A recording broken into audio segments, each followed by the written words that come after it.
Thanks once again for coming. This is the second and the last one that is scheduled for summer camp.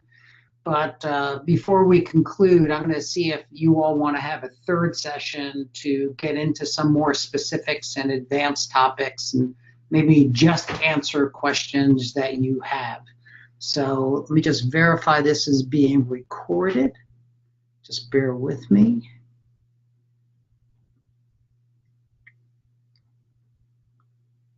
And it looks like it's being recorded. Great, good. All right, so as is normal for these webinars, we're going to keep it to 45 minutes or less, although we went over by a few minutes the last time. Any questions you have while we're doing the presentation, just go to the questions area and submit that. I'm going to try to get to your questions, leave time today and get to your questions before we conclude. Otherwise, I'll do what I did last time and just respond in writing and post that online. And then we'll try to have this video up by tomorrow as well. So just to summarize what we talked about the last time, we talked about the group import. Group import is the ability for you to go and import into the system all of your units and their rosters that would just assist the unit leaders or unit administrators and signing up the boys and adults for camp. It just allows them, doesn't require them to enter all that information. We touched on some things like discounts and price groups and payment schedules. We touched on the point of making sure before you go live to use the set registration date commands that make sure that all of your camps, and more importantly, that all of the classes within those camps have the correct registration start, end date, and update so that people, when they register, everything that's supposed to be available is indeed available. We also talked about payment notifications, and one of the questions I got this week to say what I would talk about a little bit more about that, so I will here today. And then we just talked about overall program configuration and just some of the parameters and the switches that are available for you to use when you're configuring your programs. Today, what I want to talk about is I will recover notifications again. I'd like to briefly talk about event instances. It's something that's available in programs, but also calendar activities. It's been there for about a year now, but I notice a lot of people aren't necessarily using it. Most of us, I don't think you realize it's available. We have reporting I want to touch on. People have asked me to talk about check-in and merit badge requirements. And as I mentioned earlier, I did want to see if you all wanted a third session and what you would want to be covered in the third session. So if you want to do that, we can certainly do that. So one of the questions I have is, where can you find last week's webinar?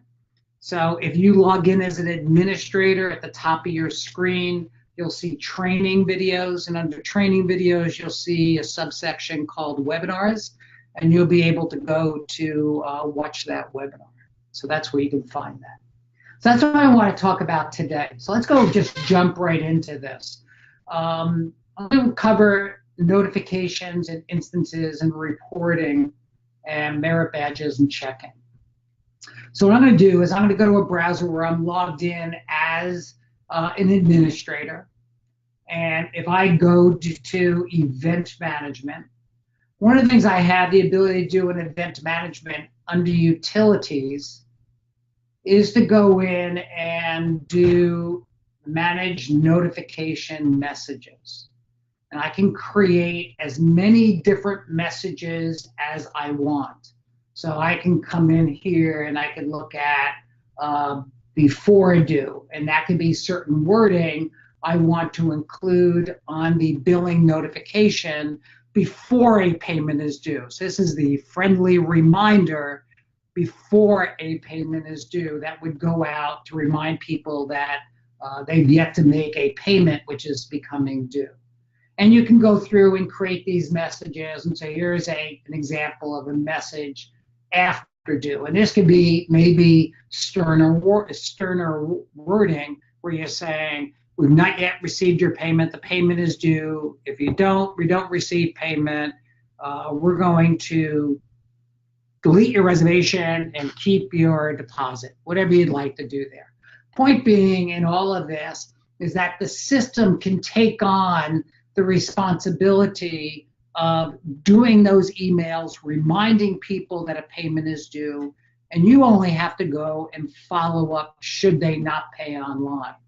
And so when you go to an event, I'm going to go back to event management. I'm going to click on in this case, programs. I'm going to go to my summer camp, and I'm just going to go to week 1 of that summer camp. And I can come into here and click on notifications, and I can enable it. And I could say however many days before a payment is due, and continue sending emails for how many days after a payment is due. And it is only going to go out to those that have not yet made a payment. So if someone's made a payment, they're not going to receive the message. If you go in, for example, if they mail in a check, and then you go into the system and you post that adjustment that they mailed the check and they're up to date as a result of you posting that manual payment, they will not receive a notification. So only those that have not yet made a payment or are late in making a payment will receive that notification. And you say send it to the registration owners, and you could select the different wording based on those messages that you created. One set of wording for a payment that is not yet due, another set of wording for payment that is past due. The wording, additional wording is optional, and the system will automatically send that out. And here's a preview, just shows you a little example. Your wording is here. It tells them what is due and what event it is for. It tells them how they can go and log in and how they go about making that payment. So all the instructions are there. So that's how you do the notifications. The other thing I wanted to talk about here, just going back to the schedule, I want to talk about something called event instances.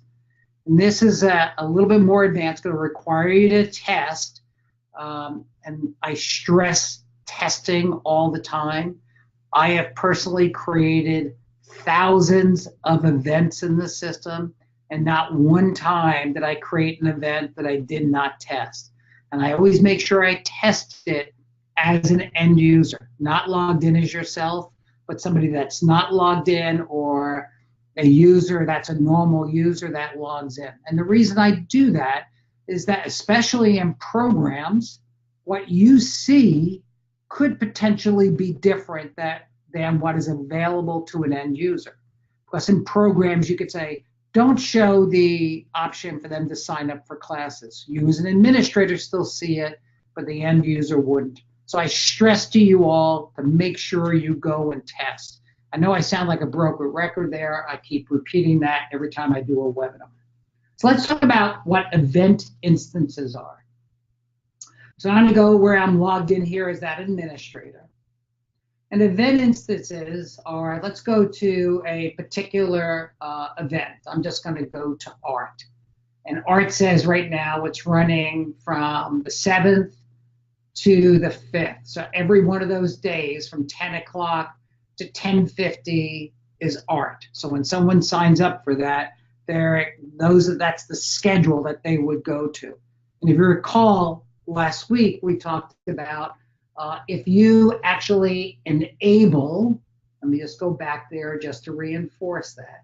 If you go back and edit the program and enable the, I'll find it in a minute, check for conflict scheduling, if that's automatic, it's going, once you select a particular class, anything that's in conflict with that class would not be available for you to select for that particular scout or adult that you're signing up for programs. So once again, you want to make sure you test all that. So if that is set, so if we go back to art as an example, we say art is going from the 2nd to the 5th every day. So Maybe art isn't in each of those days. Maybe you want to change a different kind of schedule. So let's go in and do that. So I'm going to go and edit this class, and I'll say all occurrences. In other words, for all of the weeks, not just the first week. And right now I say art's going to run from the 2nd to the 5th, but maybe art is going to run on the 2nd from 10 to 10:50. And under frequency, we have the option to do custom. And the option to do custom, and I click on that, I can say add instance. And I could say that on July 4th,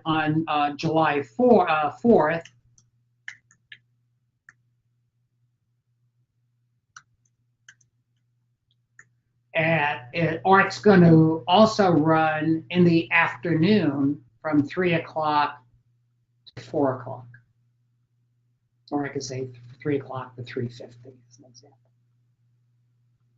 All right, so what this now means is that art is going to meet on the 2nd of July from 10 to 10:50, and it's going to meet on the 4th from 3 o'clock to 3:50. And that's how you create an instance.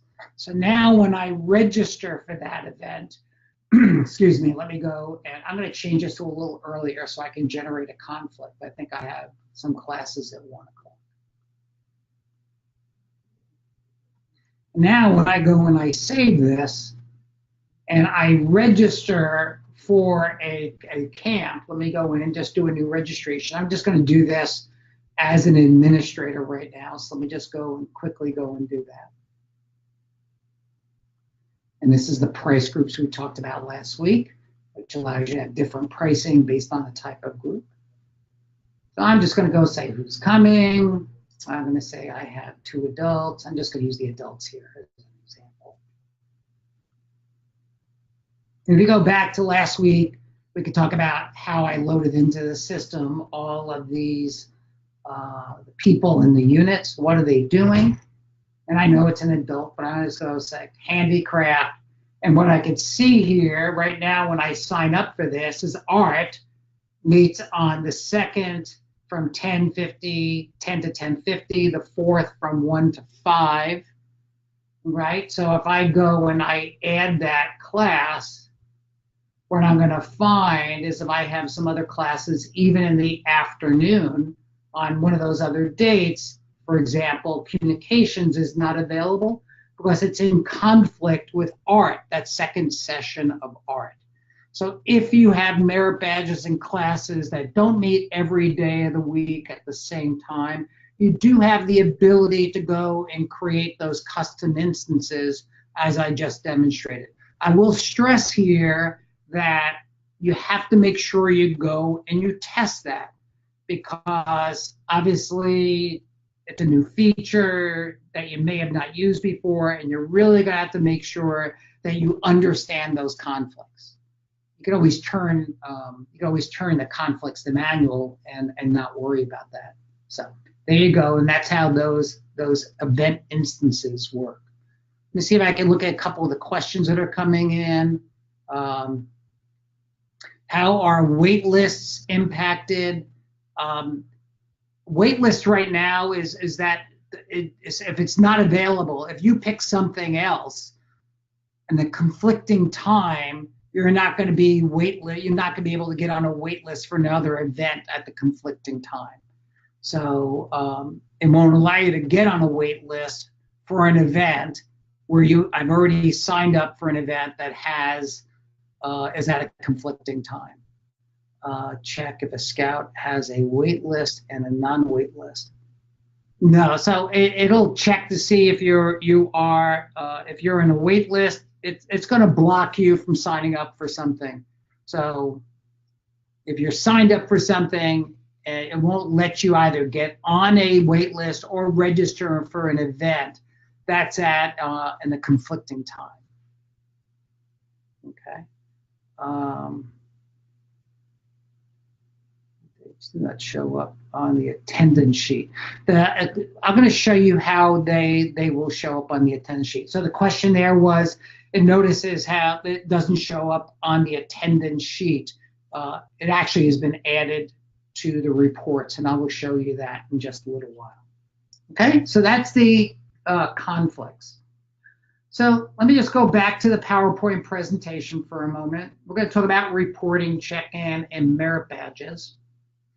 Maybe I'm going to talk about I'll talk about reporting. I'm going to talk about merit badges first, the merit badge requirements, because it drives certain of the reporting. So let's go and we could do that. So inside of Double Knot, if you go in and you're in there as an administrator, and that's what I am here, I'm in there as an administrator. I'm just going to cancel this registration. And I go to an event a week. I'm in week 1 right now.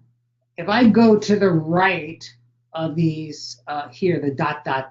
and I click on that, I have the ability to do a couple of things. I can edit, I can delete, I can assign an instructor, and I'm going to show you what an instructor interface is in just a few moments. Or I can go in and check attendance. And when I check attendance, it allows me to go in and sign up, check what completion requirements a scout has completed for that merit badge. And as I mentioned last week, by February, we'll have all the merit badges updated with the new requirements. I think most of them are right now, but just give us to the beginning of February and they will all be updated. If I go in and check all, it's just going to mark that as having been completed. And I can go and I can save that. So I can do that from this interface I just showed you just now. I come in here and I can click and I can go in and check attendance. And if there's anybody registered, the roster would show up and allow me to go in and check off the requirements that somebody has completed. Now, if I'm an instructor, and for example, if I click on this and I say assign instructor, and I say all occurrences of that event across all the weeks, you can see I have this Mrs. Instructor assigned as an instructor for these programs. And that means that they can go in and they can complete the merit badge requirements. And so what does that look like? So if I go in, and I'm in a different browser here, I think this is the correct browser. If I go in and I log in as that user, that instructor, excuse me, and I click on my account summary page, and we're going to look at this from a unit leader's perspective in a little while as well. One of the things that anybody who's an instructor will have is classes right here. And classes will show all the classes where that particular instructor is an instructor for. Now, most camps, they will create one instructor user ID and have multiple people log in with that ID and Friday nights or whatever, and go and enter every night, because they want to communicate sometimes to the unit leaders what scouts have completed what throughout the week. And you can go and do that. And if you actually, rather than you all going in and assigning the instructor for each of your classes, if you have one instructor that you want to assign to all classes, you could send that to support and we'll just do it on the back end for you. We could do that pretty quickly. What this shows, this view, it shows us how many people are registered, how many are waitlisted, how many have we completed. In other words, have we got, how many of the 5 have actually completed their requirements? So if I click on details here, it's going to show me the roster, and it will allow that instructor to go in and check off those that have completed the requirements. So I'll just go through and check some of these. Once again, if I've completed everything, I could just say complete it, and we'll check everything off, and I could save that. So this is what an instructor sees. I believe, if I recall correctly, that the classes will show up for up to 2 months after the event. So, and start showing up, I believe, 2 months before the event. So if the instructors want to see how many people are currently signed up for classes, they can go in and they can see that. And after 2 months after the event, the instructors, it will fall off their list, but it would still be there on the other interface that I did show you. Okay, so that's how you can go in and you can go and create or update the completion requirements either throughout the week or in a fury on Friday nights. Now, we've gotten a number of requests and we're looking to see what we can do. Is there something we could do to upload these completions? A couple of you have asked for that. You're saying you have bad internet connection at some of the camps and you just want to be able to upload those en masse. Those are things that we're looking at. We don't have right now. We're looking at a few other things as well. But I also, one of the things I would like is and it was great, and one of the councils last week sent us some things that they would like to see in programs. We continue to make changes based on what we hear from you all. So if you have suggestions, please email those suggestions to us, okay? So one of the things is do the requirements account for completion? When you have a badge that says complete one of two. So for example, let me just talk about the way we do this most of the time. So if we have a requirement step 3 and it says complete either A or B, we probably would not put into the requirements complete, we wouldn't put in the requirements 3A, 3B. We just put in 3 because if they just complete that requirement, they complete it.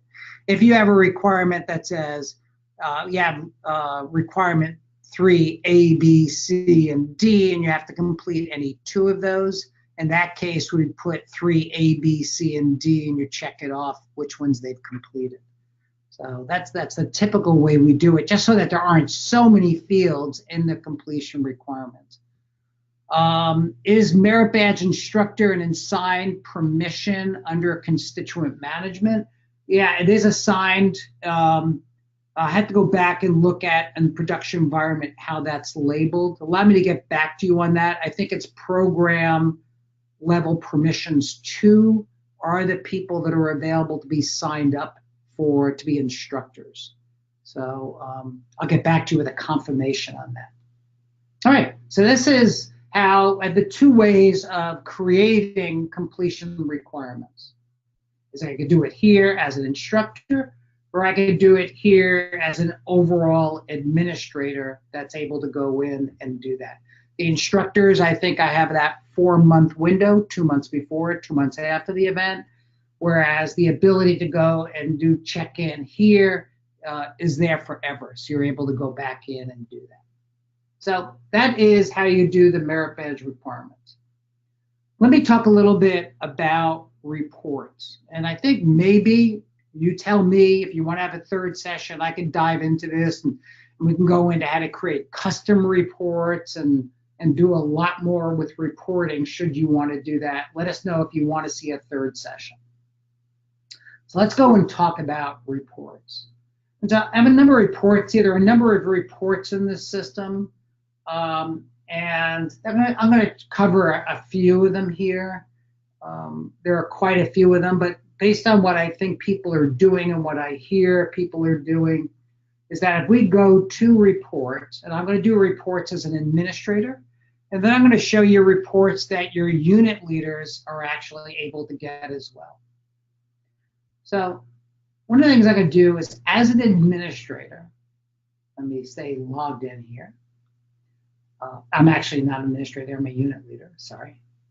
As an administrator, if I go and I say done, and I go to edit the program, some of you may have noticed at the very bottom of this screen is an area that you can type in some text and include an image. For instance, an image of a signature. And so you might put in here, the date of the camp, where it was, whatever it might happen to be. And I'll show you where that actually shows up. So if I go back to a week of camp and I click on reports, one of the reports that I want to show you is the session completion awards. And what this shows up, it'll show you all of the completion requirements, all those things that have been completed for the entire camp. Now you're going to say, Joe, you just went in there and you did more completions. that data, this is a test system, and we slow down the synchronization with the reporting warehouse. So those new requirements didn't get pushed over to the reporting warehouse just yet. But this would show you for every single scout what badges they completed and what badges they have partial completion. If you completed it, it just says they've completed it. As in this instance, we have art and communications. If it's partial, you can see we have partial on fingerprinting, and Wyatt has actually done requirements 2, 3C, and 4B, and Sally has completed art. And so that's and it would actually do this for everybody. If you wanted to print these out and hand them out to the unit leaders, you could do so. Now, when I click on print here, one of the things that you're going to see, it's really small. But if I go and I print this, it's going to print 1 page per scout with that wording that we had entered under edit program. So I hit cancel, and I'm just going to go where I've saved that report before. So what this will do, and if I want to print this on your letterhead, you could actually put a header in there and expand that. And so you can print this off with the completion requirements with the signature of the camp director that would do that. And it will print 1 page per person. And so you can see that it prints 1 page per person. Okay. This report is also available to unit leaders. And we'll go into that interface in just a little while. So that's one of the reports that you might want to go and look at there. Let me go back to where I was logged in, and I'm going to hit done. Some other reports that are here is that you can go to all session event roster, and what that is going to do, it's going to go and print the roster for each of your classes. And so you can see here's everybody who's signed up to those classes. Okay. And you could see who signed up and what unit they're part of. Now, there is a new field in here that I'll go through. We might just include this in there. I'm going to click on edit, and I shouldn't do this. Let's see if it's in here. Dates. And somebody was saying before, if you have session events. So one of the things that you can do is I can include that at the top. And what it would do is actually would show if you have a class that's on multiple days, it will actually show you the multiple instances of that class. So for instance, you will see that we have art, I will take away this first date, is on 9/2 from 10 to 10:50 and 9/4 from 1 to 1:50. We might just include that in that standard report. So the date field is what will show you that information. So this is a report, and if I print this report, I think this will print out with a page break for each scout if you wanted to go and do that. So give each scout, but a unit leader could also hand this report out to their scouts as well. Which is, I have a question, and one of the questions maybe you could send an email in is, do you think it'd be beneficial if Double Knot did a short video that you can elect to share with your units, that just some helpful hints on registering? Let us know if you think that's a good idea, and we could always run a short video that goes through the registration process and the reports. Okay, I think I just answered that date field. So that was our all session events roster. The same report is available, all session events roster with completion requirements. And this is the same one, except it's going to print off the report for the merit badges and everybody that the roster, and if they've completed requirements, it'll actually include the completed requirements there as well. So you can see, for example, Wyatt completing requirements 2, 3C, and 4B for that. If it was before camp, obviously it would print off, and there would be nothing in there there would be no requirements checked. But if you did check requirements, it would be there. So that's one of those that's there. There are a few other reports as well. Let me just go back to my PowerPoint presentation where I was listing some of those. Unit schedule, attendee summary, and let me just show you that. So a lot of times you're all getting ready for camp and you have to know who owes you what money. And so there's a report. It's a really old report, but it does its job. And it's called Settlement and Attendee Summary. And the settlement and attendee summary, I just lost my mouse. Here's my keypad. A settlement and attendee summary, if I click on that, will bring back all of the units. It'll show you the deleted ones as well, and who owes you still for camp. It also shows you how many people they have coming. So that is there. Okay. So I'm going to hit done here. My mouse is going crazy here. I'm sorry. So I move that out of the way. All right. So I'm going to hit done. So that's a good report to go to. We also have other reports that are like unit schedule. I showed you that before, and I showed you the class schedule. But we also have the unit schedule report. I'm going to show you that from the other side of this as well. The reports that are available for all of your events, and I think this is maybe where if you're interested, I'll do another webinar, or maybe I'll just do a training session on these reports. These are the reports that show you all of the details collected as part of the registration, and from these reports you're able to do customizations to really generate any kind of report at all that you'd be interested in. So maybe I'll do something unless you have a specific question on those right now. So those are some of the reports that I think would be good to go and take a look at. So I did all these. I think I did those main reports already. Now, this I'm logged in as an administrator.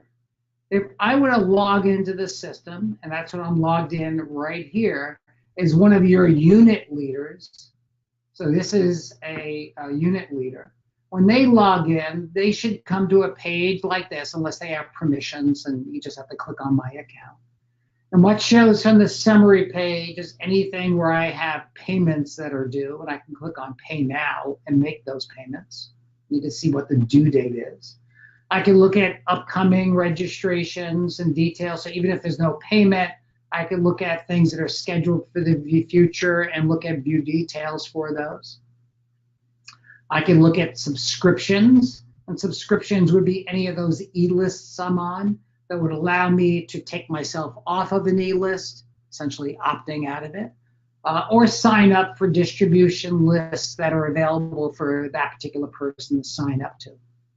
I can click on registrations, and registrations will show me my registrations, where I'm able to go to reports. If it allows me to go and update the registration, because the update date has not yet been, I'm still within the range of updating my registration, allow me to update, I can make a payment. So I can click on reports as a unit leader. And as a unit leader, if I wanted to, I can go and do those session completion reports that we saw before, right? I can print them. I can also go in and view my unit schedule. And so the unit schedule, and this is maybe something they want to print out and give to each of their scouts. And so the unit schedule art here is an example. Notice how it says, and you can get rid of the start date and date. And we might even just do that in the standard report, just have dates, and we'll show you the dates for that particular event. And so you can print this out and hand this out to your scouts, and it would be their schedule for that. Okay. So a unit leader can go and do all that. After camp, you can send them an email using Communication Center that says, if you want to go and print the completion requirements, if you don't hand them out at camp. Some of you, I noticed there are some councils that will make those available or mail them out after camp. But you could also send an email out to everybody that attended camp saying that the completion requirements are available. If they log in, they're able to go and do that. And so those reports are available for them to go and get as an administrator. All right. Let me just scan here quickly. I always think 45 minutes is so much time. I noticed in the report section, they were more robust than my current ones. I'll have to go and check to see. Yes, a video that shows unit registration, so I'm getting some yeses on those. I might come back to these. Can you add C? I'll come back to these suggestions. I'll come back to each of these, because a lot of these are specific to yourself, like what your permissions is allowing you to see as opposed to others. But I do want to show you a few more things. I want to show you check-in. I'm going to touch on this a little bit. So check-in, and there are some councils that I know use double knot at the check-in for a camp, and they do it in a few different ways. What they're doing is if I'm coming here, they are at a camp and they're doing registration search. So for example, they can come in, I'm right here, and they can go into manage registrations, find somebody's registration, edit the registration, record a payment. And so they can go and use this interface to go and do that. What other councils are doing, and what's free and available to all of you, is another method, and that's called SalesStation. And there are a number of videos out there for SalesStation. If you don't see this in your account, let us know. We'll make sure it's turned on for you. I think we've added it to all master admin accounts. So if I click on SalesStation, SalesStation is essentially a point of sale system. So it allows you to sell merchandise, anything at all you want. You're able to set up these stations. And I have a test one that's set up here. And so here's a sales station. If you want, maybe a troop comes in and they want fishing equipment. How many do they want? They want 2 of them. They want to add it to their cart. Right now, a discount is running. You could charge tax on it. Imagine all those things you could do in a point of sale system. Maybe somebody wants to add the camp t-shirt and they want to add however many of those. So I want to add 5 of those. And it will go in and it will add all of those things to your cart. You can swipe their credit card.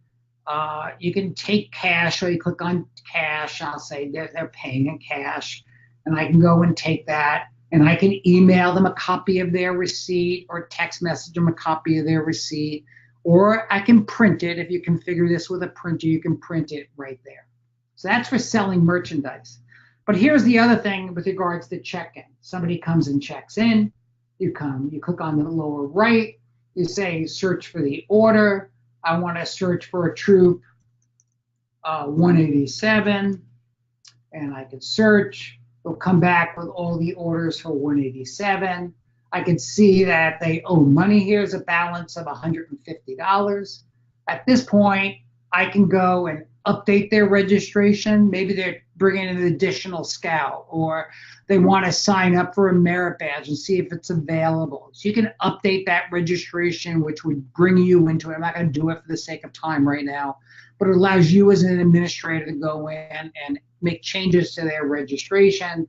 But it can be $150, $1,500 is due. Do you want to pay that? Yes, I want to pay that. So it drops that into the cart. The discount there is because I currently have a pay in full discount, that if they paid prior to 2/1, they're getting a discount there. They've already paid $100, so the balance due is $1,480.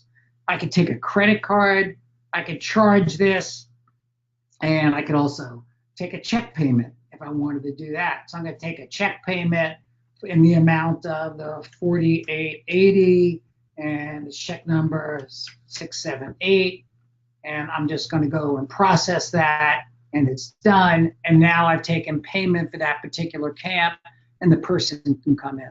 The point being is that this system allows you to sell merchandise should you want to do so, sell add-ons at camp, but also take payment for registrations where there's still a payment due, as well as update registrations because a unit is coming with an additional boy, which is certainly not unheard of.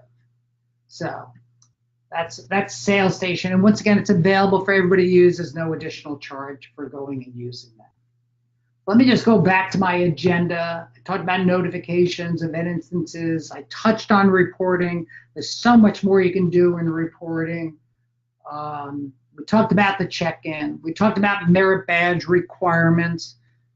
One of the things that we have in this system, and I mentioned before, we're going to make sure all the merit badge requirements are up to date. But should you have special instances where you do, I don't know, you do art and basketry together. That's a compound class. Well, just let us know if you don't find the combined requirements in there, and we could add those in there for you. But just let us know, and we could add those. And likewise, we can add an instructor to all of your classes. It might be a lot easier than you having to go in and do each one individually. So let me just scan my thing. All right, so the questions I have is like, I can't see SailStation and some specific stuff.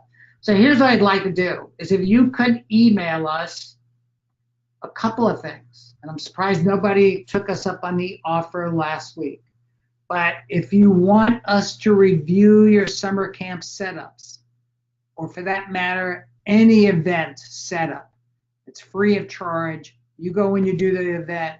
We don't charge for that unless it turns around and says, can you create our summer camp for us? There's a charge for that. But there's no charge for, would you guys please review this camp setup and make sure that, we're not missing something. It's just a quick review. We take a look at it. We'll get on the phone with you after we look at it and share with you any ideas we have. So please take us up on that. If you have any suggestions as to what you would like to see in programs, please send those to us. Like, for instance, last week, we had a Semisat Council email in and say they'd like to, an app is what they said. They'd like to see an app that allows unit leaders to see the completion requirements throughout the week to make sure their boys are on track to complete everything. Now, whether or not that's an app or a responsive interface on the phone, I'm not sure, but that's important feedback for us to hear. Because that's where we get our ideas for future functionality. So please share with us your ideas and your suggestions. Sometimes we can't do it right away, or it's so specific to one council that we can't do it, but quite often you'll see that what's in the system directly stems from suggestions that we've gotten from you all. Let me just cover one more thing because it came up outside of camp. And I am going to go here, and I'm going to click on menu, and I believe it's in event configuration. I'm right at time, I realize that. So I'm going to go to event management, and I believe, and this just jumped into my head, but it's something I think is pretty important for some of you. And this was, I'll tell you the story behind this if I could find it. But there is the ability to, this option right here, payment history on receipt. You could say show it. And what that does, it'll print on the receipt the payment history for the unit. So it'll have received a check for $200 on this date. And any of the adjustments you've made as administrators would show up there. So rather than just show lump sum payments, it'll actually show you the detail. And the reason I bring that up was I was talking about the ideas come directly from you. I know some number of years ago, the years go by quick, we were at Utah Parks Council and we saw somebody with a scissor cutting out some information and pasting it onto a receipt. Only to find out what they were doing was putting the payment history on the receipt, which they were able to get from another report. Rather than having somebody do that, we went back and we added that capability. So hearing those types of suggestions that makes your life easier are the types of things that directly drive functionality inside of Devilman. So there are a number of other questions. And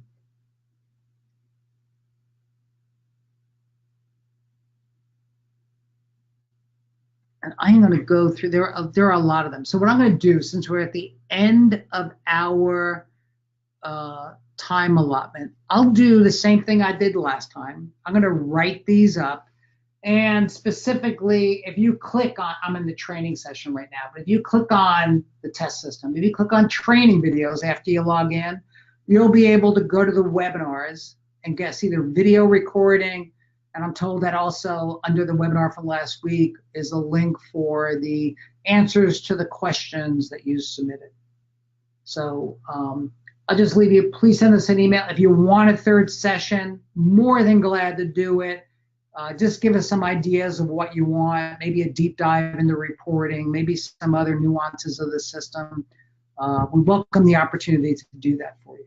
So with that, hope everybody has a great day, and we'll talk to you soon.